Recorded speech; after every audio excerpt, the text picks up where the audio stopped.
আমার এখনো হয়নি।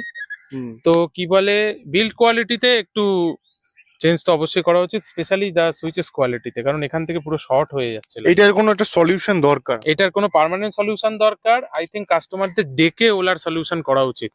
না হলে অ্যাজ এ কাস্টমার আমি কাউকে রিকমেন্ড করার আগেও কিন্তু ভাবছি, কারণ তারও যখন এই সুইচেস ইস্যুটা আসবে, সে তখন আমাকে হয়তো বলতে পারে আমি গুড সাজেশন দিইনি। হুম। সুতরাং ওলা রেফারাল করতে গেলে ওলার আগে এক্সিস্টিং কাস্টমারদের ডেকে এগুলো স্যাটিসফাইং করানো দরকার। তবে আই থিঙ্ক সেলটা আরো ইমপ্রুভ হয়ে যাবে। ঠিক ঠিক।